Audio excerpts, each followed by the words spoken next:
Assalamualaikum warahmatullahi wabarakatuh. Waalaikumsalam warahmatullahi wabarakatuh, Bu. Apa kabar semuanya? Alhamdulillah baik, Ibu. Alhamdulillah. Baik, kita mulai saja ya. Sekarang sudah ada 22 mahasiswa yang sudah gabung. Saya minta tolong Aksa untuk menulis nama-nama yang sudah hadir saja ya. Baik, sebelum kita mulai belajar, kita berdoa dulu ya. Ayo Eka, silakan dipimpin doanya. Baik, Bu. Terima kasih, Bu. Bismillahirrahmanirrahim. Sebelum kita mulai perkuliahan pada pagi hari ini, alangkah baiknya kita berdoa terlebih dahulu. Berdoa dipersilahkan.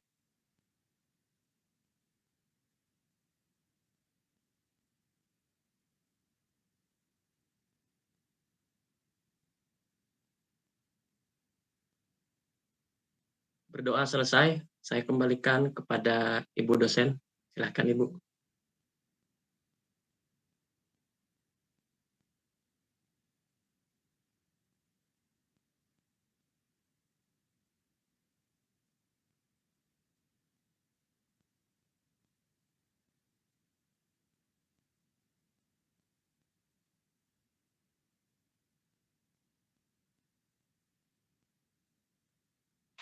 Ibu mohon maaf, mic-nya belum dinyalain.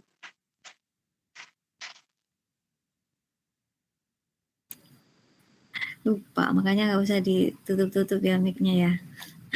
Baiklah, saya akan mulai, tapi sebelumnya silahkan dibuka kameranya.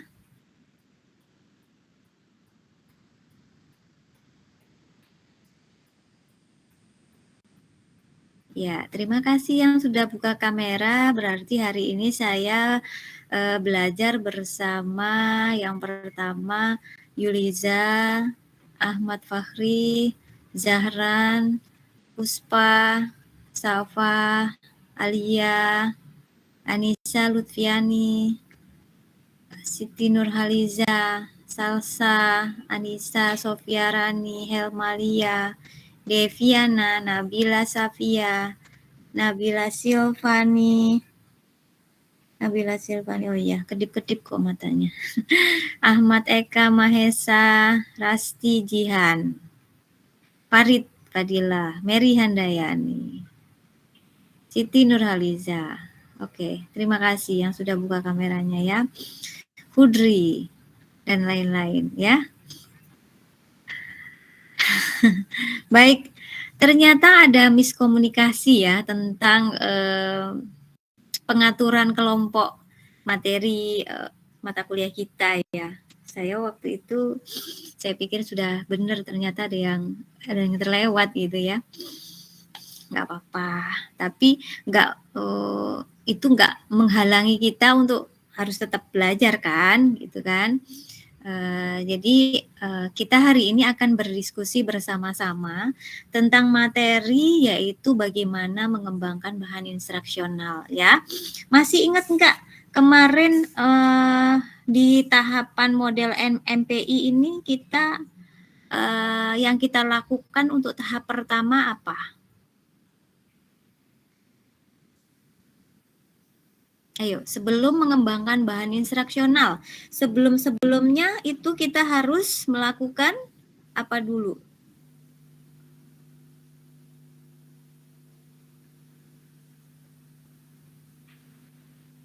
Mengidentifikasi kebutuhan ya, Bu? Mengidentifikasi kebutuhan, oke, mengidentifikasi kebutuhan ya kan. Di dalam model MPI itu kan diawali dengan mengidentifikasi kebutuhan. Setelah kebutuhan bisa diidentifikasi, barulah kita bisa menentukan, merumuskan apa? Apa yo?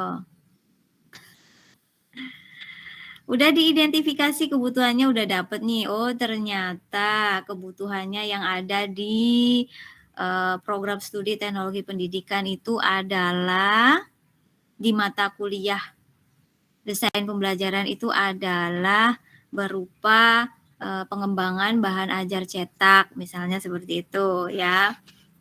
Nah, itu berdasarkan hasil identifikasi kebutuhannya. Sehingga setelah kita tahu kebutuhannya itu adalah itu pengembangan bahan ajar cetak mata kuliah evaluasi desain pembelajaran, maka selanjutnya kita merumuskan apa?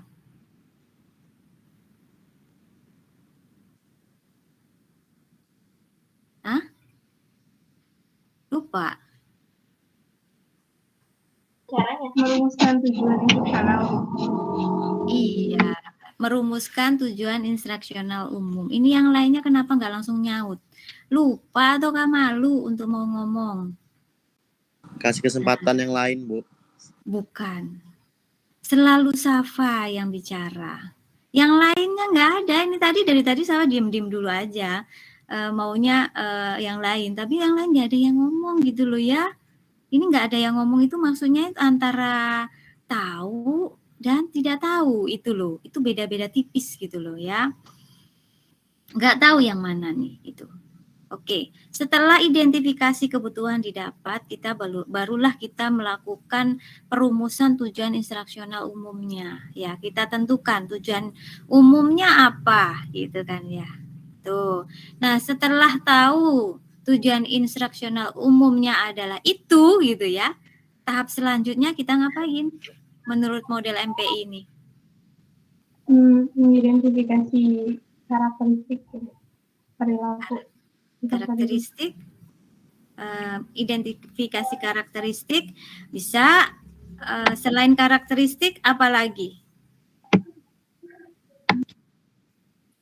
Selain karakteristik apa lagi?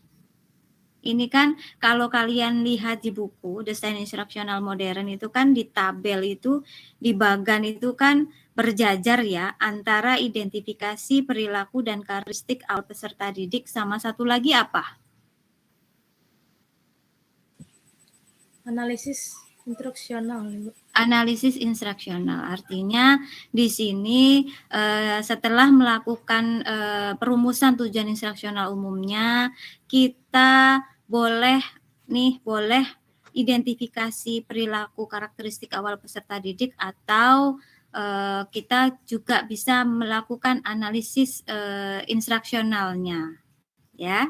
Jadi gitu. Kalau baganya seperti ini posisinya berarti itu bisa boleh yang duluan mau analisis instruksional kah atau yang duluan itu kita lakukan adalah identifikasi perilaku karakteristik awal peserta didik kah? Nah, itu kita bisa boleh apa ya? Bolak-balik kayak begitu. Nah ya, kalau tabelnya seperti ini. Tapi kalau lurus begitu berarti ya harus bertahap gitu ya. Nggak boleh melewati yang sebelumnya gitu kan.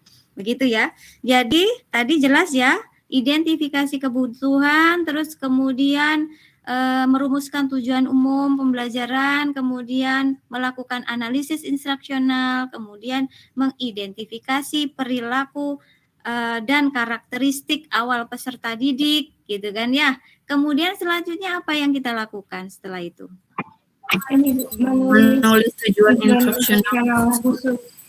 Menulis tujuan instruksional khususnya apa? Nah, untuk sebagai tips saja ya, untuk merumuskan tujuan instruksional khusus, di sini kita lihat analisis instruksionalnya seperti apa. Kita lihat lagi gitu loh ya. Jadi kita bisa menulis tujuan instruksional khusus itu berdasarkan analisis instruksional yang sudah kita buat gitu ya. Analisis instruksional di sini maksudnya kira-kira kalau kebutuhannya seperti ini, tujuan umumnya seperti ini, karakteristik pesertanya seperti ini, kompetensi apa yang perlu disampaikan di dalam bahan ajar yang akan nanti saya kembangkan kayak gitu kan. Nah, kira-kira kompetensinya apa saja ya? Nah, itu. Ya, seperti itu. Ya, setelah itu kita menulis rumusan tujuan instruksional khususnya berdasarkan analisis instruksionalnya. Begitu ya caranya. Itu. Oke, selanjutnya setelah menulis tujuan instruksional khusus apa? Menyusun alat penilaian hasil belajar, Bu. Ya, menyusun alat penilaian hasil belajar. Ini juga sama nih, kalau tabelnya seperti ini bisa duluan alat penilaian hasil belajar atau menyusun strategi instruksionalnya yang didulukan gitu ya. Jadi kalau tabelnya begini artinya begitu gitu loh ya. Beda kalau misalnya tabelnya itu terus berurutan kan beda. Kalau kayak gini boleh setelah TIK kalian boleh menyusun strategi dulu atau menyusun alat penilaian hasil belajar dulu, begitu ya. Nah, setelah alat penilaiannya sudah disusun, nanti kira-kira penilaiannya menggunakan apa gitu kan ya, soalnya apa gitu kan. Nah, kemudian strategi pembelajarannya nanti seperti apa, barulah kita masuk tahap selanjutnya, yaitu mengembangkan bahan instruksional ya.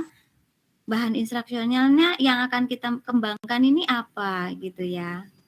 Nah, ini kan kita ngomongin tentang alur ya, alur desain instruksional ya kan. Di dalam model-model desain instruksional itu kan bisa digunakan untuk mengembangkan media, untuk mengembangkan program pelatihan ya kan, program pembelajaran ya, tergantung dari kebutuhan. Tapi kita menggunakan langkah-langkah ini. Kenapa sih kok harus menggunakan langkah-langkah? Supaya teratur gitu loh.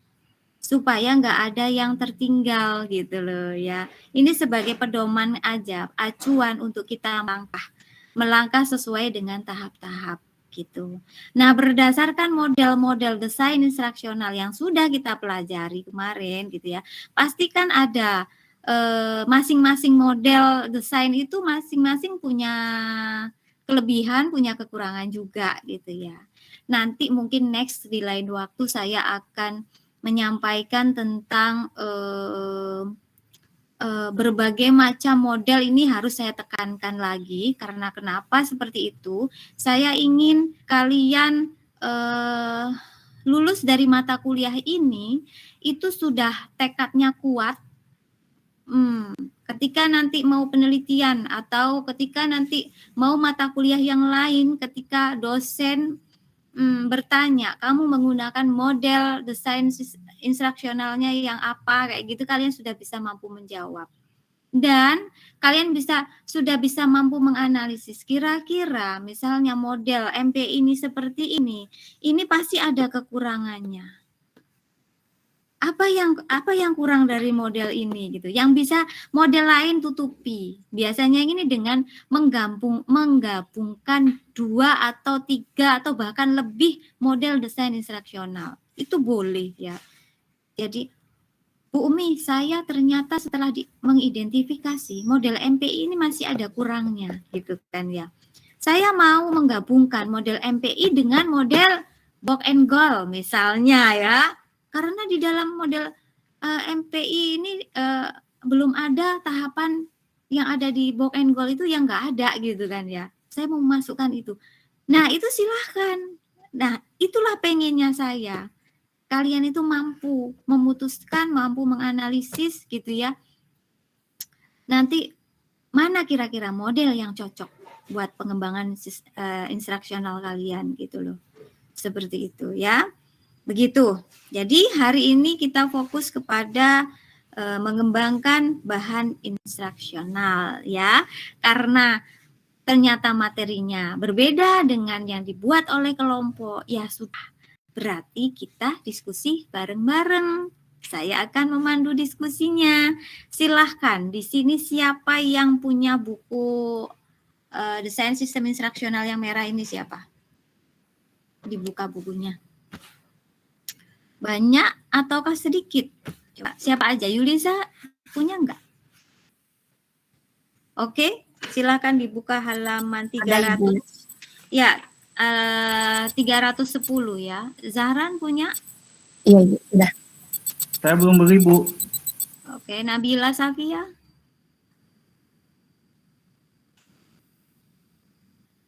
Oh, dia masih tidur. Puspa? Ada, Bu. Udah, Safa? Aku ada Bu, tapi lagi nggak mau. Oh, kenapa nggak bawa? Tapi ini lagi di luar. Oh gitu. Alia? Ada Anissa Lutfiani? Ada Ibu. Ada. Farid? Hadir, Bu. Iya, punya bukunya enggak? Punya, Bu. Oh punya. Silahkan dibuka ya, halaman 310 ya. Farid ada 2 ya di sini ya? Iya, Bu, supaya nggak kepental, Bu. Oh iya. Sip. Siti Nurhaliza? Punya Ibu. Salsa? Belum beli Ibu. Oke, mudah-mudahan cepat bisa beli ya. Anissa Sofia? Udah punya Bu. Oke, Zaki? Zaki? Iya, Bu. Ada? Ada, Bu, ada. Ada, alhamdulillah. Mary? Ada Ibu. Helmalia? Ada Bu. Oke, Torik?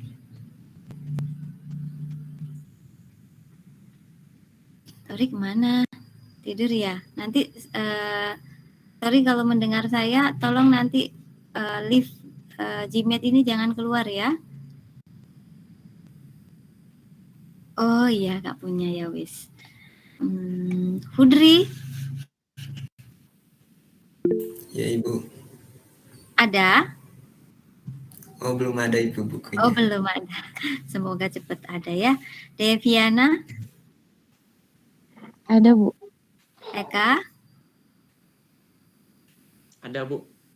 Maesa? Saya ada Bu, tapi di e-book ini tapi. Ibu? Emang ada ibunya? Tapi di sini kalau e-book yang saya tuh ini apa sih desain pembelajaran mana tadi teh? Yang saya tanya Education. adalah buku ini ada nggak? Bukan yang Oh, lain. Oh bukan itu belum ada sih Bu, cuma yang buku yang lain kayak gitu ada. Oke. Boleh, silahkan Apa-apa, pakai ya. buku yang lain. Yang membahas tentang mengembangkan bahan instruksional ya. Mana tahu nanti ada tambahan dari Maesa yang nggak ada di dalam buku ini. Kita satukan gitu ya. Oke, Ya, Bu, Jihan? baik. Punya Bu. Hah? Ada? Punya Bu, ada. Nanti siang beli, Bu. Ya, mudah-mudahan beneran. Fahras? Iya, habis Jumat, Bu. Apa, Bu? Baru Punya beli kuota, Bu. Iya, punya bukunya nggak? Enggak, Bu. Enggak. Kalau mau bisa belajar dengan baik, lancar ya, nggak bingung-bingung, Faras beli buku ini di Shopee, harganya 25.000 ya. Ya, Bu. Nabilah Safia? Ada Bu.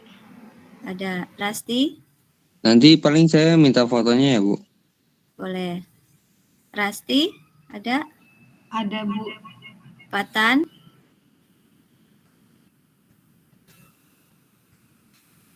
Patan? Kayaknya sinyal Bu. Tadi di grup katanya putus-putus. Bukan, ini ada kok ininya, mukanya. Iya ya. Iya, Bu. Sinyalnya lagi jelek, Bu, di sini. Iya. Nah, Janan Naufal? Dengerin, Bu. Belum punya, Bu. Kenapa Soalnya belum Senin. punya? Saya mau beli, cuman lupa terus. Oh, iya. Belum di check out. Sebenarnya uangnya mah udah ada, tapi Iya, kalau Bu. Naufal ini sepertinya yang niatnya belum kuat. Bukan, Bu, bukan niatnya. Cuman lupa terus, Bu. Lupa. Iya lupa itu berarti niatnya belum ada. Ya, Insya Allah semoga nanti beli. niatnya. Iyo. Kenapa saya mewajibkan kalian beli buku minimal buku ini ya? Kalau punya yang lain ya alhamdulillah ya. Kenapa? Supaya kalian bisa belajar dengan baik, itu saja ya. Karena ini nanti sampai kuliah yang lainnya, kalian pasti bakalan ditanya lagi buku itu lagi, buku itu lagi gitu. Nggak bosen apa Bumi kayak gitu kan ya? Enggak, saya nggak bosen. Ini membantu kalian nanti gitu loh ya. Itu sampai kalian skripsi nanti kalian bakalan mencari-cari buku ini daripada pinjem-pinjem sama teman ya. Ya udah aja kalau ada yang murah di Shopee beli 25.000. Kecuali kalau kalian mau beli yang aslinya nih ya 200.000. Kalau ada duit banyak nggak masalah ya. Tapi kalau mau dibagi-bagi dengan buku-buku yang lain ya sudah, yang penting ada, toh juga isinya sama gitu kan. Itu Nabila, Silvani Udah. ada. Ada. Terus dua lagi nih siapa ya? Nggak kelihatan ya. Hadir Bu, saya hadir. Ya. Oke deh, banyak yang sudah punya ya. Silahkan dibuka halaman 310 ya. Tentang Ya, Bu. bagaimana mengembangkan bahan instruksional ya. Saya buat inti-intinya ya, cuplikan-cuplikan karena tadi mendadak langsung ya, dalam waktu 5 menit gitu ya. Harus ini inti-intinya hari ini tuh apa yang dipelajari di materi ini gitu ya. Sudah terlihat? Sudah, Bu. Ya wes. Di sini kita akan membahas tentang bagaimana mengembangkan bahan instruksional ya kan. Nah, pertanyaannya adalah nih yang harus kalian jawab ya.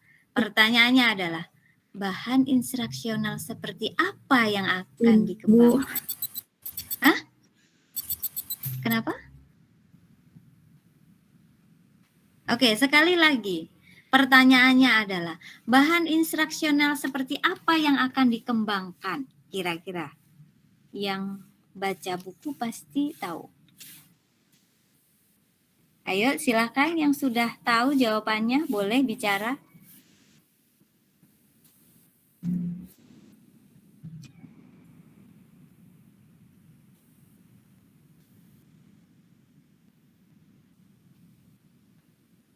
Gak ada yang tahu?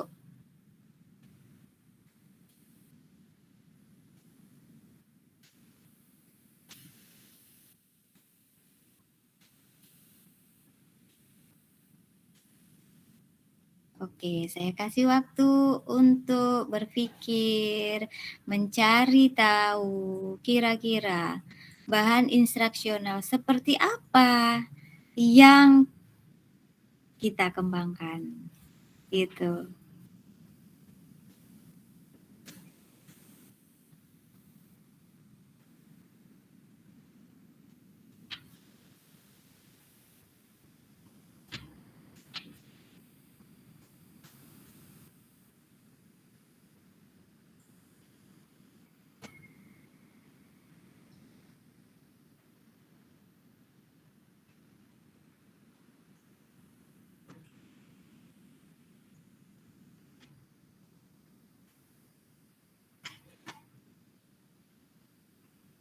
Ada yang mau mencoba?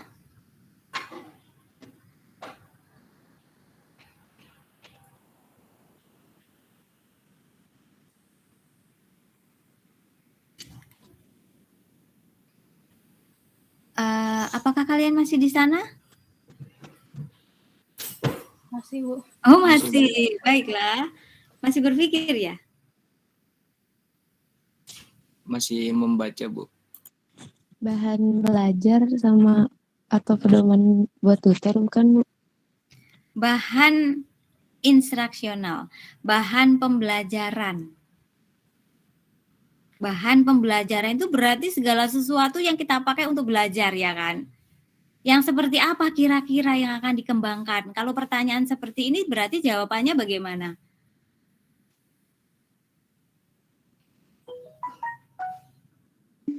Mungkin Bu, dari sistem Bu, fasilitas, kalau bahan ajar kayak seperti itu.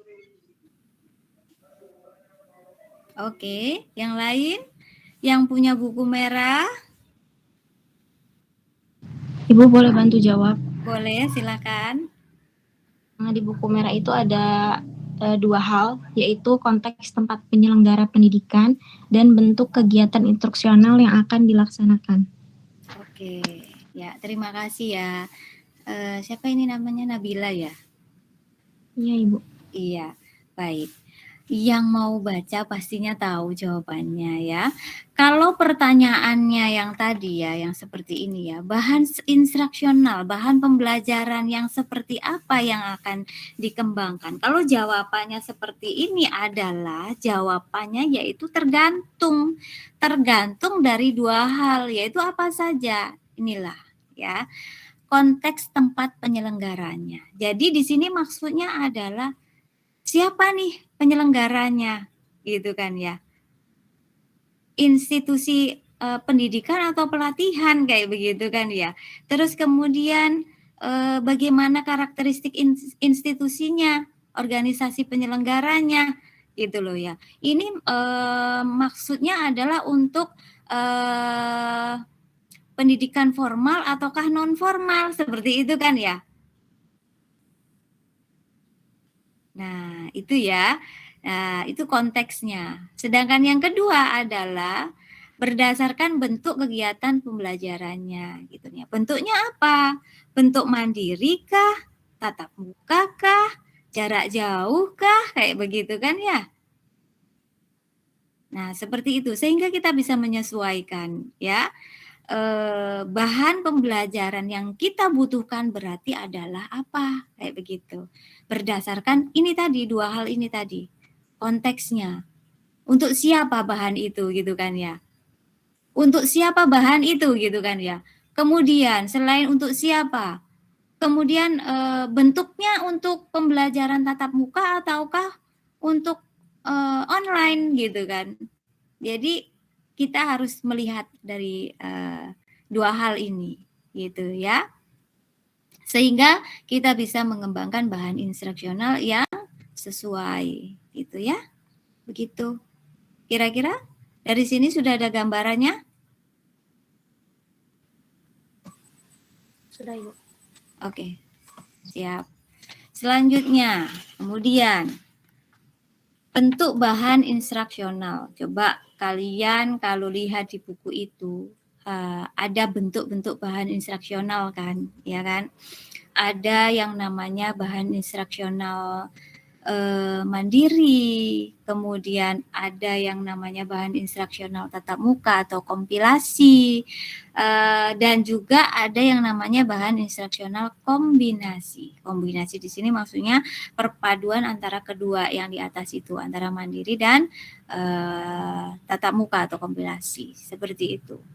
Nah, sekarang siapa yang mau membantu saya menjelaskan kepada teman-teman apa yang kalian tahu tentang bagaimana mengembangkan bahan instruksional mandiri, atau sebelum bagaimana pertanyaannya apa bahan instruksional mandiri itu sebenarnya konsepnya.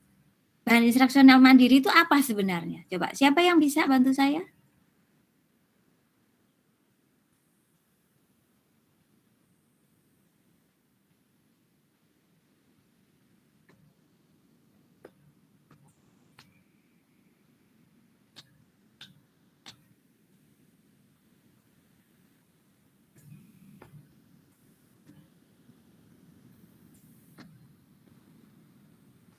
Ibu. Ya, silakan. Menurut di buku aku ini, di buku merah, kalau sistem instruksional mandiri ini tuh jadi kayak peserta didik itu belajar tanpa kehadiran pengajar, namun melakukan proses belajar dengan mengikuti atau memanfaatkan jasa pengajar atau lembaga penyelenggara pendidikan. Oke. Kalau menjawab itu jangan plek kayak begitu loh ya. Menurut kamu apa intinya kayak begitu ya. Jadi di sini kalau di dalam buku merah itu kan ada yang namanya, sebelum kita ngomongin tentang bagaimana bentuk bahannya ya, bagaimana bentuk bahan instruksionalnya, di sini dibahas tentang kegiatan instruksionalnya ya kan. Pendekatan kegiatan instruksional. Ada 3 pendekatan kegiatan instruksional. Yang pertama adalah sistem instruksional mandiri, yang kedua sistem instruksional tatap muka, dan yang ketiga sistem instruksional kombinasi. Oke. Nah, tadi siapa tadi yang bilang ya ini tadi yang menjawab ya? Hermalia ya? Atau siapa tadi? Anissa Sofia. Anissa Sofia menjelaskan tentang sistem instruksional mandiri itu adalah apa? Peserta didik belajar tanpa kehadiran pengajar, namun melakukan proses belajar dengan mengikuti atau memanfaatkan jasa pengajar atau lembaga penyelenggara pendidikan. Oke. Jadi kayak Tadi- gini ya Bu ya, pengajar itu cuman fasilitator doang bukan Bu? Iya, tadi ada istilah yang namanya memanfaatkan, hanya memanfaatkan ya tadi? Memanfaatkan jasa pengajar. Nah, ini di sini maksudnya adalah benar yang dikatakan Anissa tadi ya. Memanfaatkan jasa pengajar, di sini pengajarnya posisinya sebagai fasilitator gitu ya. Jadi belajar mandiri, sistem pembelajaran mandiri itu jelas. Mandiri kan berarti ya siswanya yang belajar sendiri kan ya. Di sini peran pengajarnya sebagai fasilitator. Fasilitator itu apa sih sebenarnya? Coba, kalau menurut kalian, fasilitator itu apa? Kalau peranan guru sebagai fasilitator itu berarti gurunya jadi apa? Ngapain di kelas gitu? Coba, siapa yang tahu?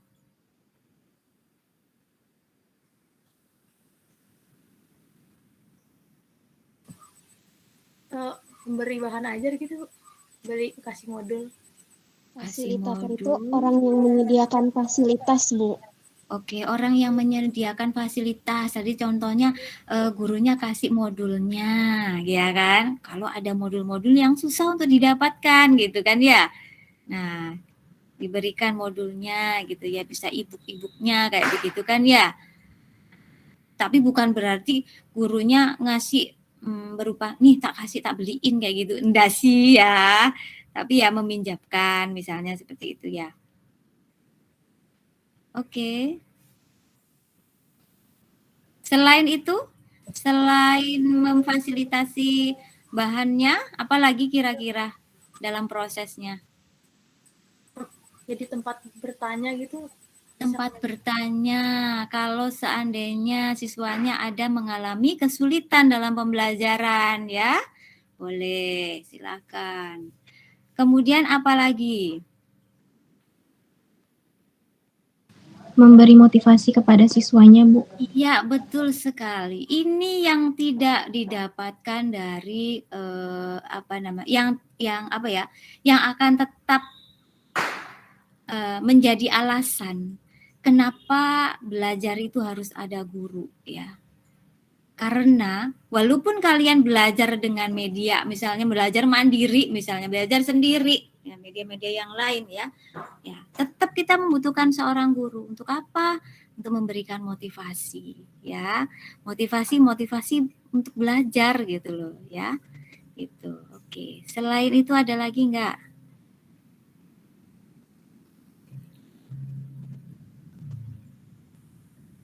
Atau inti dari pembelajaran mandiri itu apa?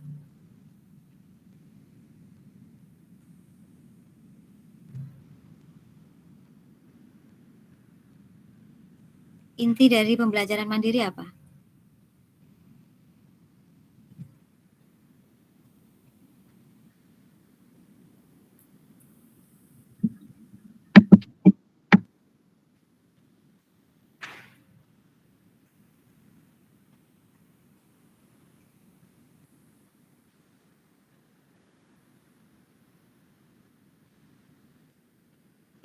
Di sini banyak jangkrik ya.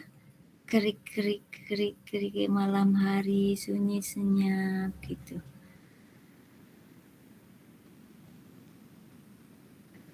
Inti dari pembelajaran mandiri adalah Ini bukan, jadi lebih ke student center. Lebih kepada student center ya. Lagi selain itu apa lagi? Maksudnya dari student center itu apa? Ada mungkin beberapa mahasiswa yang nggak ngerti apa itu student center ya kan? Ayo coba. Jadi kayak mungkin lebih berpusat kepada siswanya, jadi nggak apa-apa tuh sama guru, jadi lebih siswanya lebih aktif dalam pembelajarannya dibandingkan gurunya. Iya, pembelajaran active learning. Siswa active learning. Artinya di sini yang lebih diutamakan untuk aktif mencari informasi itu adalah siswanya, ya kan, peserta didiknya gitu, bukan gurunya gitu kan ya. Guru bisa aja langsung kasih, saya juga bisa langsung aja kasih jelasin bahan instruksional mandiri adalah bla bla bla bla bla. Nah, bisa gitu, tapi alangkah lebih bagusnya itu kita juga harus berinteraksi dengan peserta didik kita gitu ya. Kalau coba bayangin, kalau seandainya saya hanya menjelaskan sendiri, mungkin informasi itu akan cepat berlalu gitu kan. Tapi kalau misalnya saya berinteraksi dengan kalian gitu kan, pastinya kalian akan mencoba mencari tahu apa ya, buka paling enggak tuh buka gitu kan, berusaha. Nah, di sini ada beberapa tipe pembelajar gitu kan ya. Ada tipe yang namanya ngandelin temen gitu kan. Ada yang tipenya penolong gitu kan ya, menolong teman-temannya. Ada yang tipenya itu ya anak-anak itu saja yang jadi pembicara terus kayak gitu ya. Ada yang pendiam terus ngandelin temennya gitu kan ya. Ada. Nah, kalau seandainya ada yang menjadi tipe pelajar yang pasif itu ya, artinya ya harusnya ya mulai sadar, coba deh supaya aku bisa aktif harus seperti apa yang bisa aku lakukan, seperti itu. Ya, gitu ya. Oke. Karena saya kenapa saya bilang seperti ini?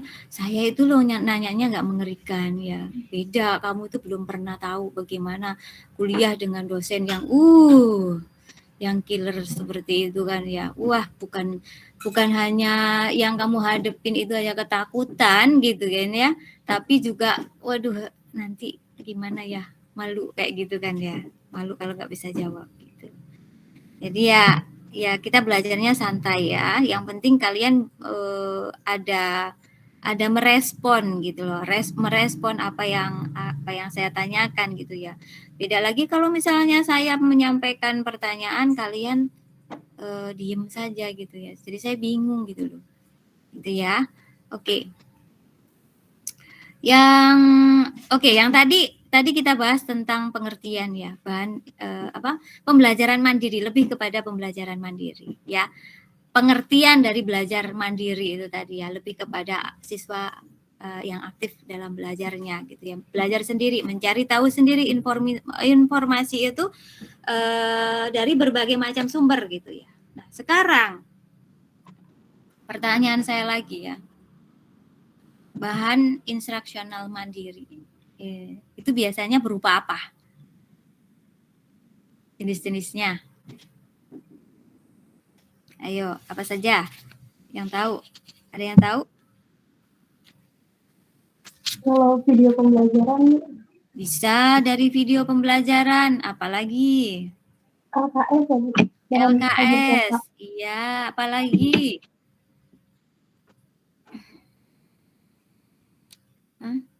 Ruang diskusi, buku paket, Bu.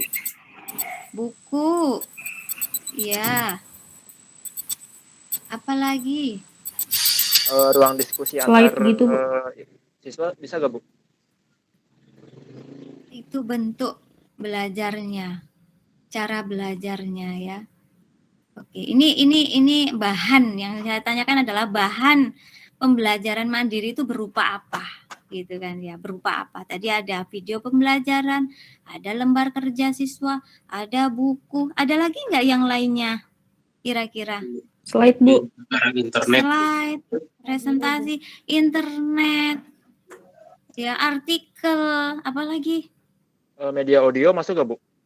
Audio, dan lain-lain. Semua media-media pembelajaran ya. Semua bahan instruksional itu bisa dipakai dalam kegiatan pembelajaran mandiri ya. Nah, sekarang pertanyaannya adalah bagaimana mengembangkan bahan instruksional mandiri itu? Bagaimana caranya supaya bahan itu sesuai gitu loh ya. Kalau misalnya nih kalian nanti di penelitiannya, di skripsinya itu penelitiannya tentang pengembangan bahan instruksional mandiri misalnya. Pengembangan bahan ajar elektronik untuk memfasilitasi mahasiswa dalam pembelajaran mandiri misalnya kayak begitu ya.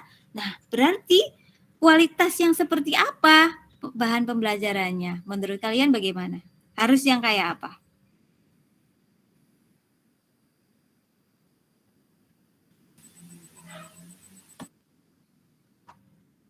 Bahasanya yang mudah gitu-gitu. Ya, bahasanya yang mudah dipahami ya. Artinya bagaimana caranya supaya kita bisa tahu bahasa di dalam, misalnya kita mau mengembangkan buku nih ya. Bahasa yang ada di dalam buku kita ini itu mudah dipahami. Caranya adalah dengan mengidentifikasi karakteristik peserta didiknya. Karakteristiknya seperti apa? Ini untuk siswa apa gitu loh ya? SD kah, SMP kah, SMA kah gitu kan ya? Tingkatannya itu seperti apa? Sehingga kita bisa identifikasi bahasa-bahasa yang harus kita gunakan itu ya bahasa-bahasa yang sesuai dengan tingkatan kemampuan mereka untuk berpikir begitu. Ya. Kalau anak TK ya berarti bahasanya ya bahasa-bahasa sederhana sekali gitu kan. Kalimatnya yang tidak panjang-panjang, kalimatnya pendek saja gitu kan. Itu beda kalau kita mau mengembangkan bahan instruksional mandirinya untuk anak kuliah gitu kan ya, berbeda. Itu sudah banyak fitur-fitur di sana. Ada link-link yang dipakai supaya mahasiswa itu belajarnya tidak hanya berdasarkan buku yang dia baca saja, tapi juga diarahkan pergi ke YouTube, link untuk YouTube-nya gitu kan ya, link untuk video pembelajarannya gitu kan. Jadi selain dia bisa belajar dari buku itu, juga bisa belajar dari yang lainnya, tapi berdasarkan buku yang ada itu gitu loh. Nah, ini mungkin bisa jadi referensi ya buat kalian-kalian yang nanti kira-kira mau mengembangkan bahan instruksional gitu kan ya untuk pembelajaran mandiri ya. Jadi ada juga fasilitas link untuk menuju YouTube ataukah video-video pembelajaran ataukah jurnal atau yang lainnya gitu loh. Gitu ya. Gitu. Oke. Selain bahasanya apa lagi?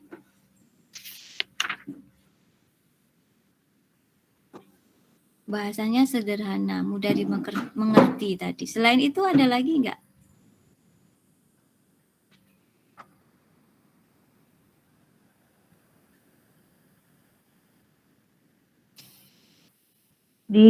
Dikemas jadi bagian-bagian yang terkecil gitu Bu, kayak dibentuk modul gitu.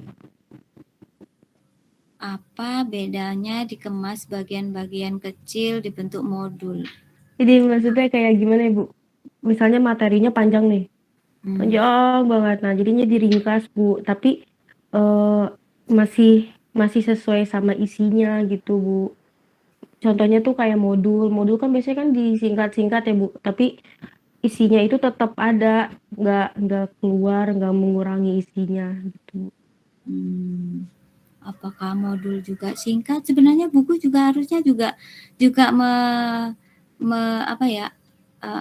isinya tuh harus yang penting-penting saja, jangan sampai menggunakan kalimat-kalimat yang nggak penting kayak gitu kan ya. Artinya di sini ya berarti di dalam buku ataupun modul yang kita kembangkan itu menggunakan kalimat-kalimat yang tepat sesuai dengan SPOK penyusunan kalimat gitu kan ya, sesuai dengan tata bahasa gitu kan ya, nggak ribet gitu, nggak beribet gitu loh ya kalimatnya gitu ya, mudah dimengerti itu. Terus ada lagi, kalau bawa bukunya tadi kenapa saya tanya ya, ada berapa orang yang punya buku ini ada semuanya loh, kalian nggak mau buka aja. Lanjutnya desain fisik bukan Bu? Oke. Desain fisiknya harus seperti apa? Harus menarik ya Bu? Menarik ya, fisiknya harus menarik. Ya, itu pasti ya. Pertama kali orang memandang itu kan dari desain fisiknya ya kan. Fisiknya seperti apa gitu ya. Sehingga kita tertarik untuk membukanya gitu ya. Kalau misalnya dari segi fisiknya aja sudah tidak menarik, saya rasa ada beberapa orang yang malas untuk membuka gitu loh ya. Padahal sebenarnya isinya bagus nih, informasinya penting. Tapi karena desain fisiknya itu nggak menarik, dia nggak mau bukanya. Nah, ada yang orang yang seperti itu, gitu ya. Jadi ini penting juga ya, diperhatikan ketika kita membuat bahan instruksional itu desainnya harus dibuat secara menarik ya, rapi, jelas, tulisannya nggak terlalu rapat, gitu kan ya. Kemudian bentuk fisiknya itu tidak kusut gitu kan. Kualitasnya bagus gitu loh ya, kualitas entah sampulnya, entah kertasnya yang dipilih itu bagus gitu. Beda kalau kalian beli yang bajakan loh ya, yang 25.000 pastinya akan berbeda sama yang bentuk aslinya ya, pastinya seperti itu. Jadi ini kalau dari segi kualitas ininya kan kemenarikan mungkin akan berkurang kalau kalian beli yang bajakan gitu kan. Tapi nggak apa-apa, yang penting adalah isinya sih sebenarnya ya. Tampilan itu kan untuk tambahan gitu ya, supaya kalian semangat untuk belajar gitu. Oke, kemudian di sana ada bahasa yang komunikatif ya kan. Maksudnya dari bahasa yang komunikatif ini apa contohnya? Coba di dalam buku-buku, pernah nggak kalian baca buku yang bahasanya itu komunikatif? Itu yang kayak apa?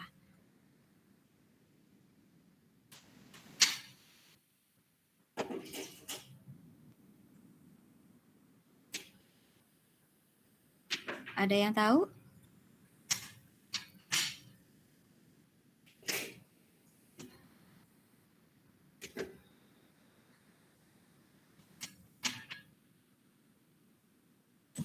Ya, biasanya kayak gitu yang ada di buku itu ya Bu, kelas-kelas kecil gitu. Kelas besar juga ada. Maksud bahasa yang komunikatif ini maksudnya apa ini? Kayak ada pertanyaan nggak Bu? Ya, jadi kita menulis buku di dalamnya itu ada, ibaratnya kalian nulis gitu ya, itu ngajakin ngomong sama pembaca gitu loh. Ada kan, pernah nggak kalian baca buku-buku yang seperti itu? Ada kan? Banyak. Ya, makanya Ada Bu, banyak. ini dijadikan referensi buat kalian. Ketika mengembangkan bahan instruksional ya, kalian ya gunakanlah bahasa yang tadi yang pertama apa? Bahasanya sederhana ya kan, kalimatnya sederhana, nggak membingungkan ya kan, sesuai dengan karakteristik peserta didiknya ya kan. Kemudian yang kedua bahasanya komunikatif ya kan. Yang ketiga desainnya ya kan, desain fisiknya harus yang menarik. Mungkin itu saja di sini, 3 hal itu saja yang perlu diperhatikan dari segi kualitasnya ya. Begitu. Oke, kemudian yang kedua. Untuk untuk yang pertama bahan instruksional mandiri sudah jelas?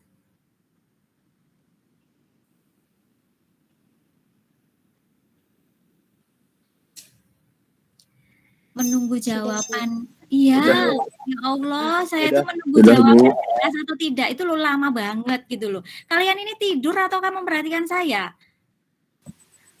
Nungguin yang lain jawab Bu. Ya Allah, enggak boleh kayak begitu. Semuanya harus semangat untuk menjawab. Saya tuh nungguin lama gitu kan. Nanti waktu kita kebuang habis karena saya menunggu gitu loh, ya kan? Itu yang namanya interaksi ya. Ada pertanyaan langsung dijawab kayak gitu loh. Jadi kalau ada pertanyaan diam begitu kan, aduh ya Allah ini apa sih ini gitu kan. Oke lah. Puasa-puasa nggak boleh marah. Yang kedua. Yang kedua adalah bahan instruksional tatap muka atau kompilasi. Nah, apa yang dimaksud dengan yang kedua ini? Coba siapa yang tahu? Ini tetap mukanya secara daring apa luring, Bu? Ya daring ya luring.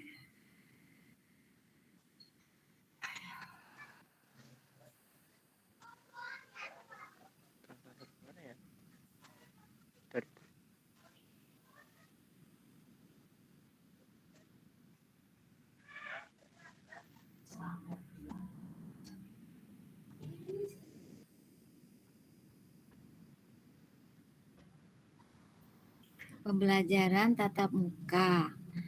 Ada daring, ada luring. Artinya tatap mukanya secara langsung ataukah tidak langsung. Yang kita lakukan sekarang berarti tatap muka secara tidak langsung, ya kan, melalui media. Medianya Gmeet, ya kan. Nah, kemudian istilahnya ada yang namanya kompilasi, gitu kan ya. Kira-kira apa sih ini yang dimaksud di sini? Bahan instruksional kompilasi gitu ya. Bahan instruksional tatap muka ini berarti kan ya berarti bahan-bahan pembelajaran yang kita pakai ketika kita belajar tatap muka, baik di kelas maupun ya seperti ini gitu kan ya, dengan melalui media gitu loh ya. Nah, seperti itu. Nah, kompilasi istilahnya, apa itu gitu kan? Coba, ada yang bisa membantu saya enggak untuk menjelaskan ini?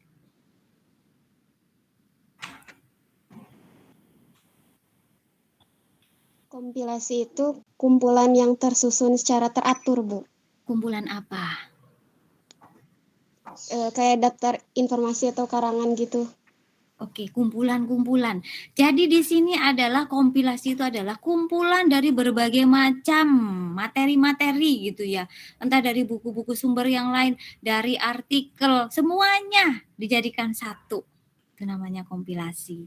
Gitu ya. Bahkan dari materi dari gurunya pun ya, itu ya yang namanya di dalam kompilasi itu gitu kan ya.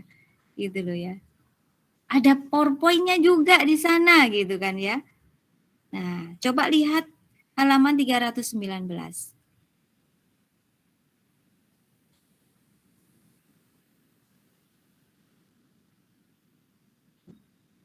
Pengembangan bahan instruksional kompilasi.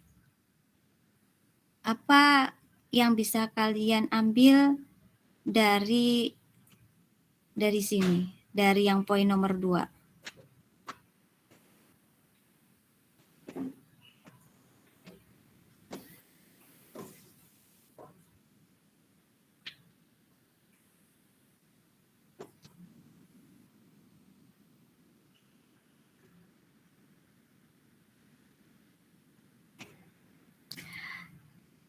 Kalimat yang pertama, tulang punggung pembelajaran. Aku bilang biar nggak belibet ya. Tulang punggung pembelajaran tatap muka bersumber pada bahan pembelajaran kompilasi dan pengajar. Maksudnya apa ini? Jadi keduanya ini saling mengisi ya, Bu ya. Apa yang tidak terdapat pada bahan-bahan instruksional itu diisi oleh pengajar. Ini saya dapat dari buku mana tadi? Tadi bukunya. Nama bukunya itu tulisan bersama tentang desain pembelajaran SD itu cuma ada 164 halaman yang ditulis oleh Ina Manggalena dan 3A Pendidikan Guru Sekolah Dasar Universitas Muhammadiyah Tangerang tahun 2020, Bu. Itu yang saya dapat di buku ini. Oke. Jadi maksudnya adalah dalam kegiatan pembelajaran tatap muka, ya tatap muka baik secara langsung maupun tidak langsung, itu bahan instruksional yang dipakai oleh guru-guru ketika ngajar, itu ya, itu dari ya bahan kompilasi. Yang tadi dibilang arti kompilasi kan perpaduan dari berbagai macam sumber gitu kan ya, dijadikan satu. Jadi guru-guru ketika ngajar, baik tatap muka maupun online seperti ini, itu menggunakan berbagai macam sumber gitu loh ya. Gitu. Itu sih maksudnya. Ya. Dari berbagai macam sumber yang ada, literatur yang ada gitu kan ya. Dari penelitian-penelitian berbagai macam peneliti yang sudah dilakukan gitu, dan juga dari pengajar itu sendiri gitu kan. Itu ya, itu yang terpenting ya. Jadi kita sebagai guru tidak boleh membatasi diri mentang-mentang bukunya adalah cuman kita yang pakai buku utamanya adalah ini. Terus kemudian nggak boleh belajar pakai buku yang lain. Nah, tidak seperti itu, ya. Walaupun buku utamanya adalah ini, boleh kita memakai buku yang lain gitu loh ya. Harapannya apa? Harapannya buku yang lain itu bisa mengisi kekurangan dari buku yang ada yang utama gitu. Itu sih ya maksudnya. Nah, selain itu apalagi yang bisa kalian ambil pelajari dari halaman 319 ini?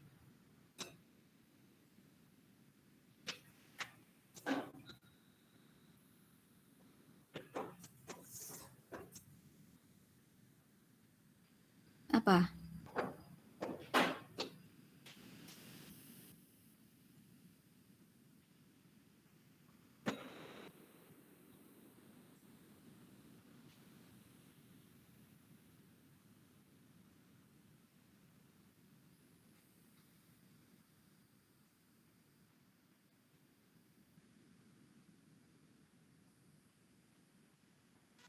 Tadi yang kita dapat ya Bu ya dari bahan instruksional kompilasi ini ya Bu ya.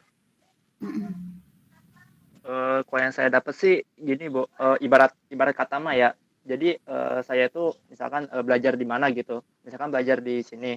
Saya dapat ilmu ini nanti saya amalkan ke siapa gitu, ke murid-murid saya gini.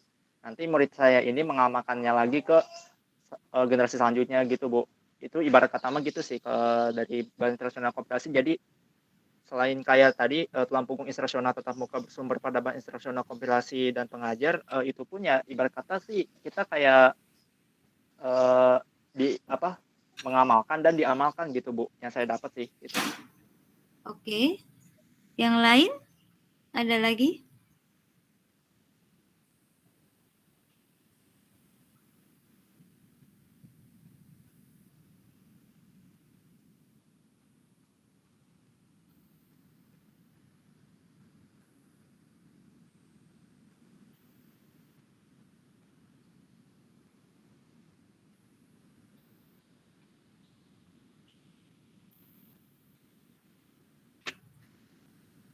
Yang lain? Gak ada yang buka bukunya? Apa yang bisa disampaikan ke teman-teman yang nggak punya buku nih?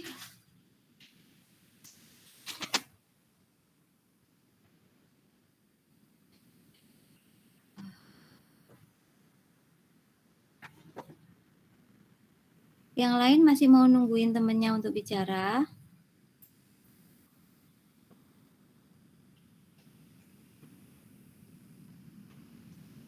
Ya udah, saya kasih waktu untuk baca.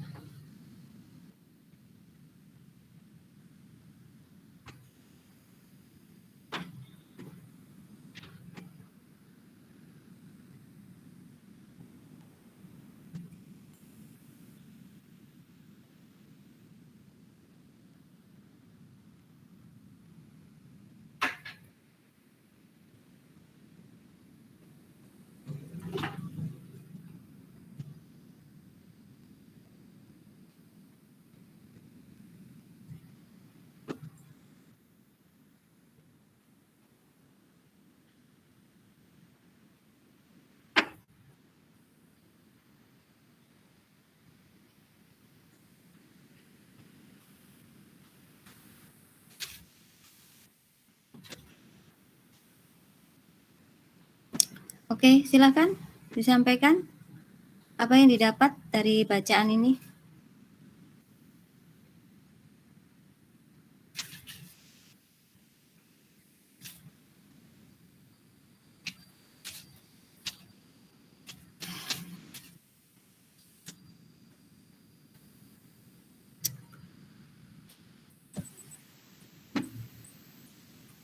Ibu. Ya. Contohnya bagaimana ya Ibu? Kalau yang saya dapat jadi misalnya nih kan di sekolah kadang suruh beli buku gitu, buku wajib. Terus nanti di buku itu pas belajar guru juga ngasih materi yang lebih luas lagi gitu dari yang ada di buku itu, yang sesuai sama yang dipelajari. Dari misalnya ibunya nyari di buku yang lain atau ya, buku yang ibunya punya gitu. Kayak gitu. Yang lainnya dari baca itu apa yang bisa disampaikan kepada temannya?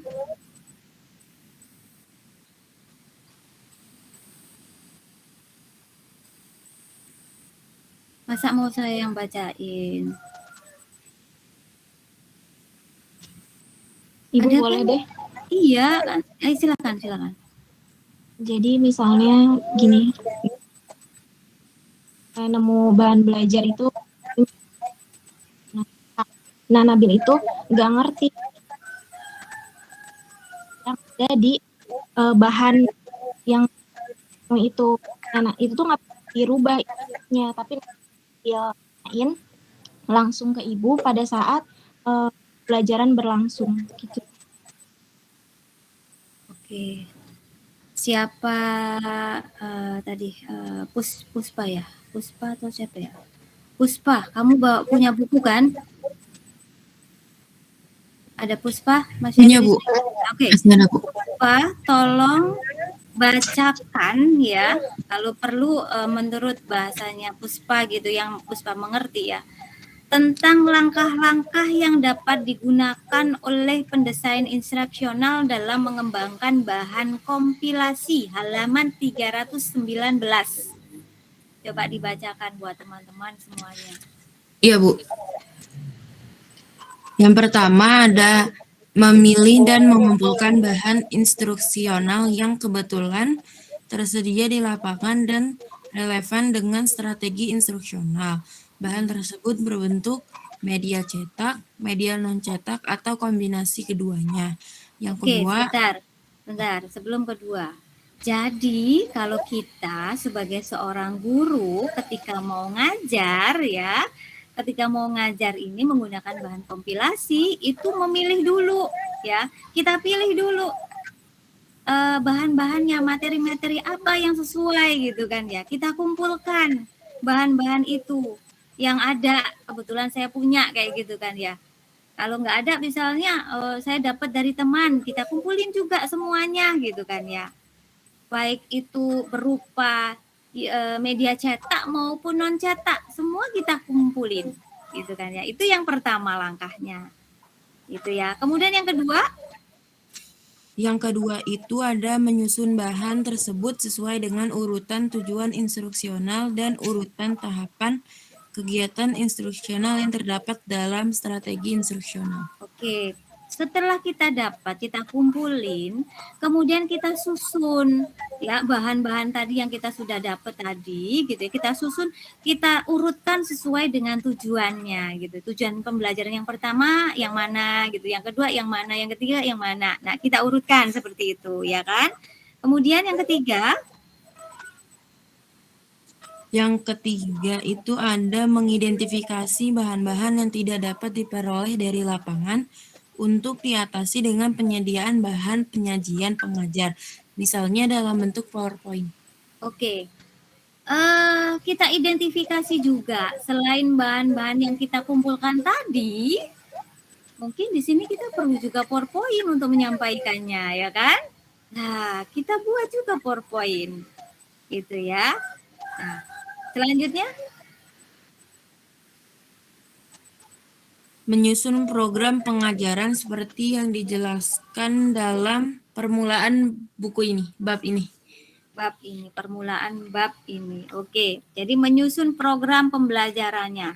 Kita susun program pembelajarannya. Kita mau dalam awal bab ini apa kita bahas? Oh iya, tentang sistem instruksionalnya. Kita pilih nanti kita pembelajarannya mau pembelajaran mandiri kah? Mau pembelajaran tatap muka kah? Atau kombinasi keduanya, gitu kan ya. Kita tentukan, gitu ya. Kita buat dalam suatu program kita, gitu ya. Oke, selanjutnya. Selanjutnya menyusun petunjuk cara mempelajari bahan instruksional yang dibagikan kepada peserta didik. Oke. Kita buat petunjuknya supaya apa? Supaya peserta didiknya itu paham kalau misalnya mau dipakai untuk belajar mandiri kan nggak perlu lagi nanya-nanya sama guru ini gimana caranya, ya kan? Nah, itu sudah cocok nih untuk pembelajaran mandiri kalau mau dipakai mandiri gitu ya. Jadi perlu ada petunjuknya. Itu. Kemudian Menyusun bahan lain bila masih diperlukan pengajar yang berupa bahan presentasi, gambar, bagan, dan sebagainya. Iya, kita pakai juga yang lainnya gitu ya. Yang pastinya yang lainnya di sini ya yang sesuai ya. Sesuai dengan apa yang akan kita ajarkan gitu. Kemudian yang terakhir, Menyusun bahan penilaian hasil belajar dan kunci jawabannya. nah, oke. Di situ ya. Jadi ini adalah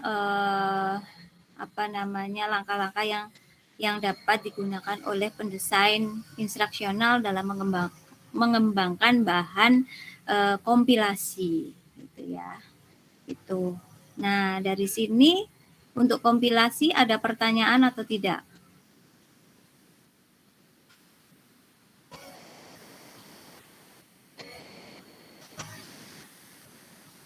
Sudah jelas?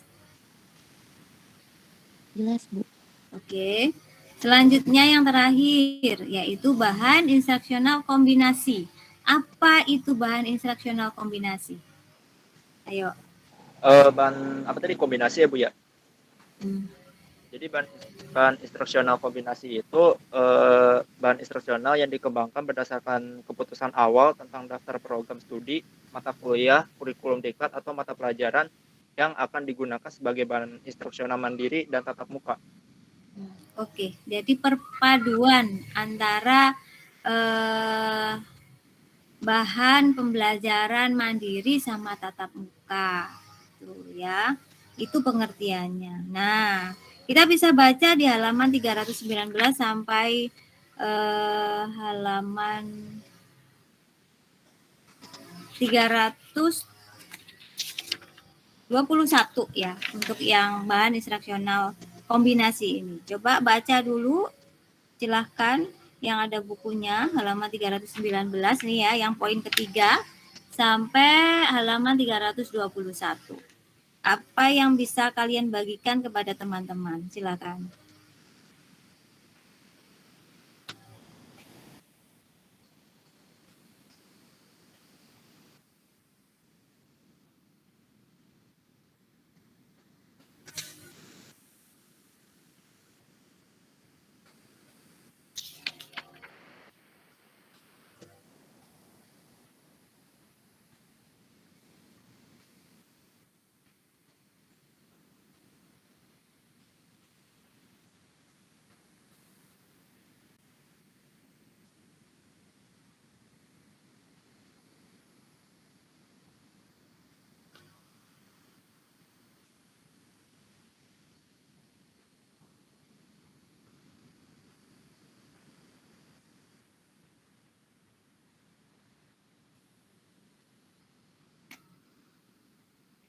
Ada? Ada yang sudah nemu? Yang bisa disampaikan kepada teman-teman apapun dari judul bahan instruksional kombinasi.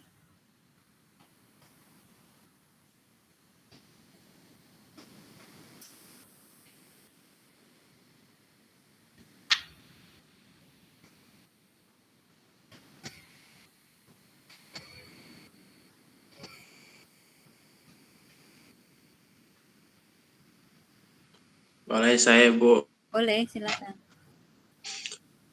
Bahan kombinasi menurut buku ya, menurut saya bahan instruksional kombinasi ini dikembangkan berdasarkan suatu program atau daftar program studi dari berbagai mata kuliah, kurikulum, diklat atau yang akan dipelajari oleh bahan instruksional kombinasi tersebut. Itu bisa memilih jenis bahan yang akan digunakan sebagai bahan tersebut itu harus tersusun dari perkembangan bahan interaksional mandiri sama bahan perkembangan interaksional komplikasi. Kombinasi, ya. Oke, yang lainnya ada lagi? Ya, ada lagi yang lain?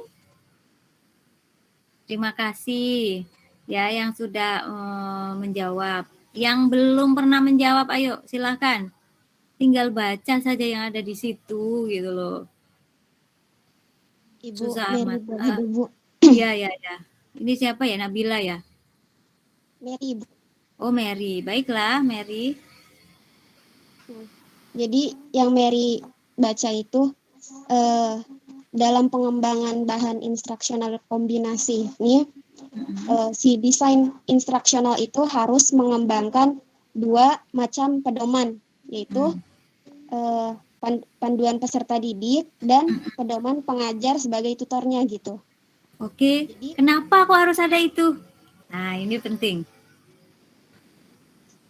Kalau di sini sih untuk bahan instruksional mandirinya itu panduan peserta didik harus panduan peserta didik dapat diintegrasikan menjadi satu dengan bahan instruksional. Dan sedangkan untuk bahan instruksional tatap muka atau kombinasi, panduan peserta didik atau pedoman pengajar perlu dikembangkan secara terpisah. Oke.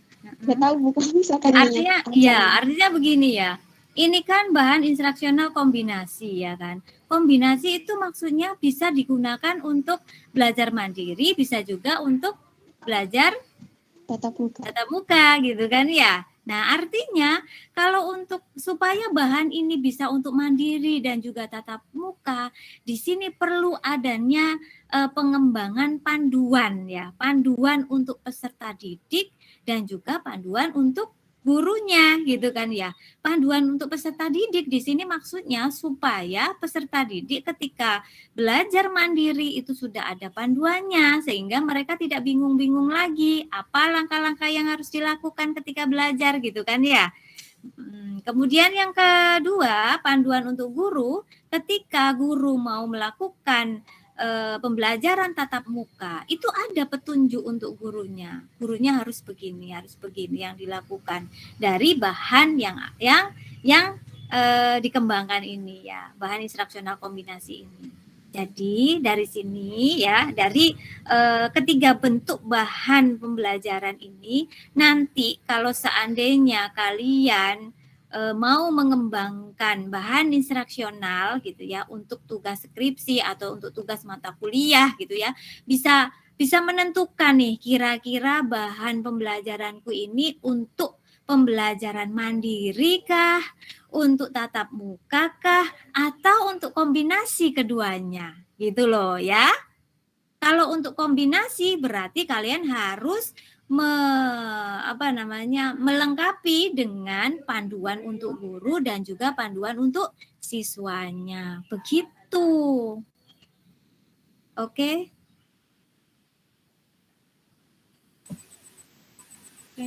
Nah, jelas enggak kira-kira? Jelas, Ibu. Jelas. Jadi nanti di mata kuliah pengembangan sistem instruksional gitu ya. Mata kuliah, terutama mata kuliah bahan ajar cetak dan digital gitu kan ya. Kalau ada pertanyaan bentuk bahan pembelajaran yang akan kamu kembangkan ini bentuknya apa gitu kan ya. Untuk mandiri kah? Untuk tatap muka kah? Untuk kombinasi kah? Kalian bisa menjawabnya. Oh, saya nanti mau membuat untuk mandiri gitu kan ya. Oke, berarti kalian harus melengkapi buku kalian itu dengan petunjuk pedoman panduan untuk peserta didik ketika belajar menggunakan buku yang kalian kembangkan gitu. Oh, ini kok Bu, saya nanti mau mengembangkan bahan instruksionalnya untuk tatap muka. Ya udah berarti kalian harus mengembangkan panduan untuk gurunya gitu kan ya, supaya gurunya tidak bingung-bingung ketika menggunakan bahan yang kalian sudah kembangkan gitu kan.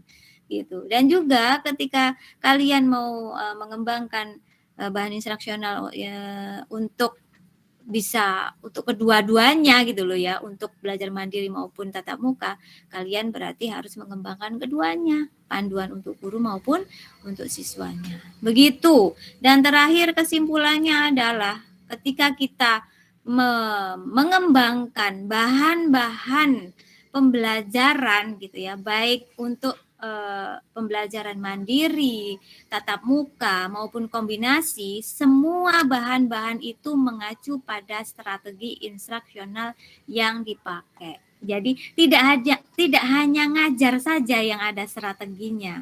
Ketika kita menulis buku juga harus menggunakan strategi gitu ya. Jadi kalau ngajar begini, ini namanya penyampaian pesan pembelajaran melalui lisan, ya kan? Itu ada strateginya yang dipakai guru, gitu kan? Begitupun dengan ketika kita mengembangkan buku, itu juga ada strategi penyampaiannya, gitu kan ya? Strategi penyampaiannya apa, Bu? Ya sama aja, kamu mau pakai apa? Misalnya inquiry, misalnya PBL, misalnya apalagi picture and picture misalnya kayak begitu kan ya, atau yang lainnya apalagi yang tentang strategi-strategi pembelajaran yang kalian kuasai gitu ya, itu nanti akan tercermin ke dalam buku kalian gitu, langkah-langkahnya itu akan tercermin ke dalam buku kalian gitu. Upayakan kalian menggunakan seperti itu sehingga itu menjadi keunikan ya, novelty atau kebaruan dari produk yang kalian kembangkan itu berbeda dengan orang lain gitu. Seperti itu ya. Oke, dari sini ada pertanyaan?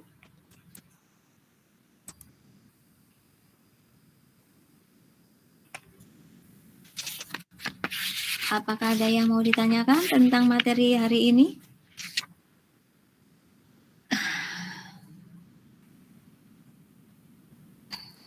Sudah jelas?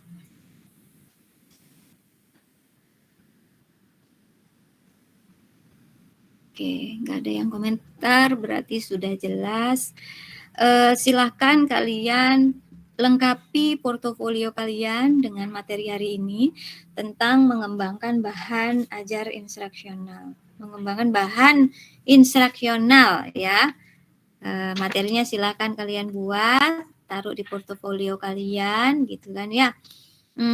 Materinya dari buku-buku yang terpercaya, bukan dari internet yang menyesatkan. Nanti khawatirnya ya, kalian harus baca bukunya, mana yang penting-penting menurut kalian yang harus disampaikan berdasarkan hasil diskusi kita hari ini gitu kan ya. Nah, itu silahkan dibuat dalam portofolionya ya. Oke. Nah, sebelum berakhir, saya minta Torik masih di sini ya nanti ya. Sama adakah selain Torik di sini yang bantuin Prodi untuk promosi maupun untuk seminar, rencana seminar, tetap tinggal di sini ya. Baik, Bu. Oke, ya sudah. Kalau tidak ada pertanyaan, berarti materi kita sudah selesai ya. Silahkan pelajari, silahkan buat resumenya. Kemudian minggu depan berdasarkan RPS yang ada, minggu depan itu jadwalnya adalah Zoom, tetap ada Zoom tapi hanya kuis saja. Kalau kalian lihat di situ, betul nggak? Ya kan? Nah, hanya kuis saja kan? Berarti materi di pertemuan ke-10 itu materi selanjutnya yang hari ini sebenarnya mau presentasi ya. Nah, itu berarti 2 minggu lagi gitu ya. Berarti minggu depan siapkan untuk kuisnya ya. Nah, kuisnya ini ada berapa sih Bu Umi? Nanti kayak kalau nggak salah ada 3 kali ya. Nah, hasil dari kuis-kuis ini nanti akan saya kumpulkan, akan saya jadikan untuk sebagai nilai UTS kalian. Jadi nilai UTS itu saya dapatkan dari nilai kuis ditambah dengan nilai keaktifan kalian setiap pertemuan, itu ada nilainya. Misalnya Anissa Lutfiani ini setiap setiap pertemuan bagaimana itu ada nilainya. Itu ditambahkan dengan kuis ya. Jangan sampai ketika kuis nilainya udah jeblok, terus di kelas nggak aktif, wah itu nggak ada tambahan ya. Kalau kuisnya jeblok gitu kan ya, dia aktif masih mending gitu ya, masih mending ada tambahan nilai gitu loh ya, bisa mengcover itu gitu. Tapi kalau misalnya sudah nggak aktif gitu, kuisnya jeblok pula, waduh bahaya. Nilai UTS-nya mungkin diperkirakan ya sesuai dengan apa adanya gitu ya. Begitu. Jadi jangan khawatir yang sudah mau diskusi aktif bersama saya, ya jangan khawatir. Pasti akan berbeda dengan teman-teman yang lain. Gitu. Kemudian untuk portofolio itu adalah murni untuk tugas akhir kita sebagai nilai UAS kalian. Jadi nilai UAS kalian akan saya lihat berdasarkan rubrik yang sudah saya buat. Kemarin kan sudah dikasih tahu oleh Kak saya penilaiannya itu seperti apa berdasarkan rubrik itu. Artinya kalian kalau pengen tahu nilai kalian berapa, lihat aja poin-poin aspek-aspek yang ada di dalam rubrik itu. Kalian sudah memenuhi semua aspek itu atau belum gitu ya. Kalau belum ya upayakan untuk memenuhinya gitu loh ya. Gitu. Jadi kalian bisa berdasarkan rubrik itu bisa menilai, oh kira-kira nanti nilaiku segini gitu kan. Gitu. Ya, itu saja. Terus kemudian tugas. Nah, satu lagi tugas ini kan berdasarkan ini nilai presentasi. Kalau di antara kalian ada yang tidak presentasi, waktu jadwalnya presentasi kemudian kabur, nggak ikut presentasi, hanya temennya saja yang presentasi gitu ya, berarti nilai tugasnya alamat kosong alias 0, tidak ada nilainya ya. Saya ada beberapa mahasiswa yang menghubungi saya ketika pas presentasi nggak masuk kayak gitu kan ya.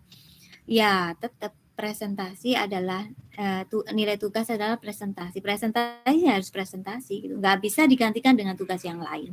Gitu ya. Satu lagi kehadiran. Kehadiran ya kehadiran gitu ya. Tidak bisa digantikan dengan tugas yang lain. Artinya kalian bisa tahu kira-kira penilaian saya seperti apa, ya. Begitu. Ya. Kalau misalnya terlalu kaku saya itu tidak, saya rasa tidak ya. Saya pengen membuat kalian itu memang benar-benar mendapatkan nilai yang sesuai gitu kan ya. Saya nggak membeda-bedakan siapa ini gitu kan ya, ya sesuai dengan kenyataannya seperti apa gitu. Oke, itu saja mungkin dari saya untuk pertemuan kali ini.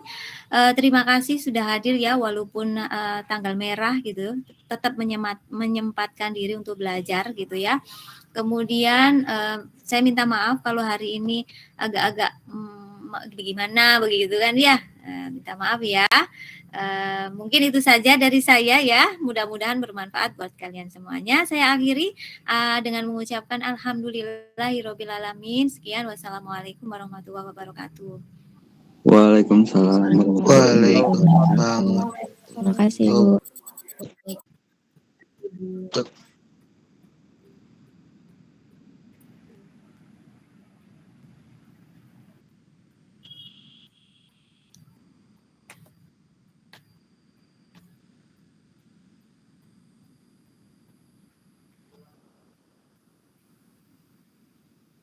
Oke.